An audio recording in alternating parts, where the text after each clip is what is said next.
Quand tu t'ennuies de nos jours, il y a 2 choses à faire pour passer le temps. Soit tu cherches du boulot, soit tu regardes une série. Alors attention quand même parce que ces 2 choses sont très liées. Oui, parce que les Amerlocs ont le chic pour faire des séries qui ne finissent jamais. Donc si tu commences à l'âge de 15 ans une première saison, il y a des chances que tu approches de l'âge de la retraite pour la dernière saison. Ouais, c'est vrai. Et manque de bol, vu que tu n'auras pas travaillé pour pouvoir regarder tous les épisodes, eh bien tu n'auras pas de pension de retraite et tu finiras SDF sous crack et vin rouge premier prix. C'est moche. Dans le jargon, on appelle ça la loi des séries. Waouh. Et oui, quand on est série addict ou pas d'ailleurs, eh bien on est amené à faire des choix, le choix de regarder soit des séries françaises, soit des séries américaines. Enfin, pas très dur de choisir, me direz-vous, puisque choisir entre les deux, c'est un peu comme choisir entre soit de passer des vacances en Corée du Nord ou aux Caraïbes. La peste ou le choléra, c'est ça. C'est exactement ça. Ouais. Parce que les différences sont nombreuses entre les séries US et les séries françaises. Ces différences multiples sont comparables au président de chaque pays. Les Américains ont Obama, respirant la cool attitude moderne et prenant des décisions précises, sans bavure, à l'image donc de la série Les Experts. Et nous, on a Hollande, mollasson, prenant des décisions pas toujours efficaces, à l'image donc de Navarro. Après, je dis ça, il en faut. Je dis ça, mais l'action dans les séries françaises est quand même parfois intense. Par exemple, dans Navarro, ça peut aller très loin. Commissaire, attention! Qu'est-ce qui se passe? Vous avez un bout de salade entre les dents, c'est horrible.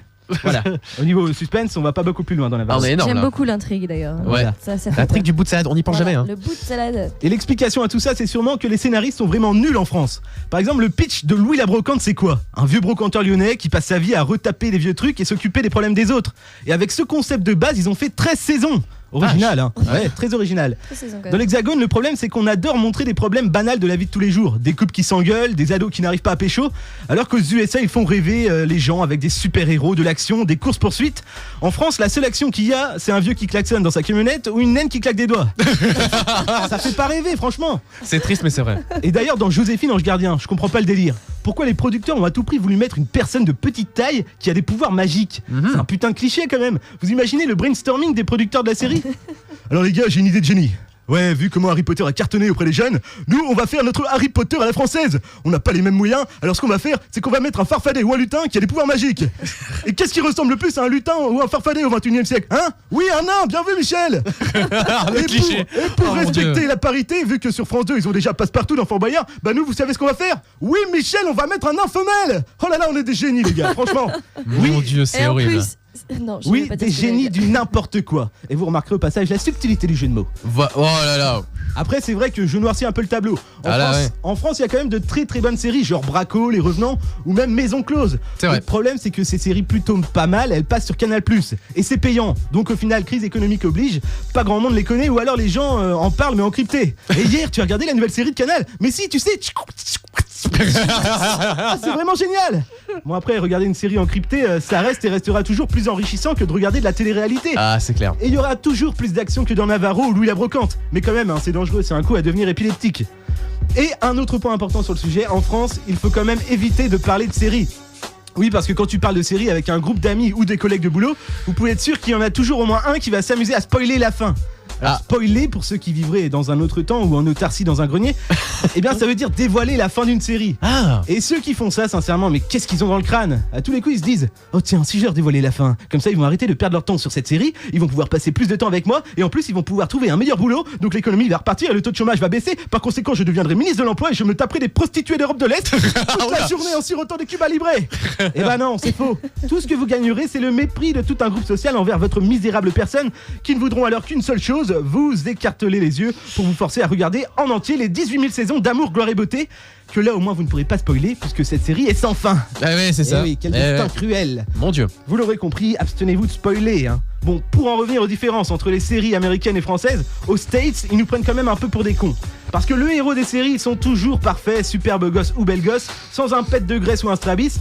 Et même les figurants sont canons, c'est pour dire.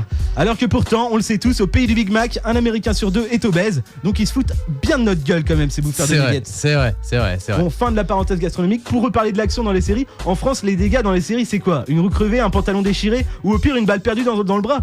Aux USA, ils voient les choses en grand. Pour un épisode de 24 heures chrono, par exemple, c'est une explosion toutes les 2 minutes, 3 millions de dollars de dégâts, 159 morts par épisode. Et ouais, ça change du limbago de Loulou la Brocante, c'est sûr. C'est une chose. Les experts, c'est quelque chose aussi. aussi. Eux, ils ont du matos, ils ont des caméras infrarouges analytiques, des poudres en tout genre, des labos et des ordinateurs de malades mentaux. Alors qu'en France, on a la gendarmerie et leur sens de la réflexion et c'est tout quoi. C'est pour vous dire comment les enquêtes peuvent durer des plombes. Ouais. Bon après au final si c'est pour trouver que le meurtrier est en fait le mari jaloux de la victime, c'est vrai qu'on va pas se casser le cul à acheter du matos de pro. Oui, c'est sûr, dans un sens, ouais. Mais à titre de comparaison, une scène de crime dans une série US c'est ça. Alors Brenda, qu'avons-nous là? Ma parole, c'est un véritable carnage. Si je mets la main sur cette crapule, il va regretter d'être venu au monde. Et oui Brenda, nous sommes là pour faire respecter les lois. La justice et les citoyens américains comptent sur nous. Alors qu'une scène de crime dans une série française c'est...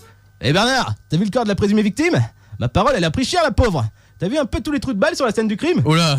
Oh mais ça Jean-Michel c'est normal. Je te rappelle que toute la brigade de la gendarmerie était réunie. Et Dieu sait que ça en fait des trous de balles sur les lieux du crime. Mon Oh Dieu. là là, t'es con Bernard, allez on va bouffer. Oui, les auteurs de séries françaises ont un humour aussi frais qu'un sous-vêtement de Zaz. Je sais le scénario, hein. Autrement dit un humour qui n'a pas été changé depuis 15 ans. Mon Dieu. Pour conclure, je dirais, peu importe que vous aimiez les séries françaises, les séries américaines ou même d'autres pays, continuez d'en regarder parce que ça vous permettra toujours de vous évader. Et pour ça, pas besoin d'un plan tatoué sur le dos à la Prison Break. Non, juste d'une télé ou d'un ordinateur. Plus belle la vie pour les maniaco-dépressifs, Camping Paradis pour les beaufs en mal de vacances, La petite maison dans la prairie pour les narcoleptiques ou même Game of Thrones pour les geeks fanas du fantastique. Vous trouverez toujours une série qui correspond à vos goûts. Et je finirai cette chronique sur une citation de Joséphine Ange Gardien. C'est pas la taille qui compte, c'est la façon de claquer les doigts. Ah.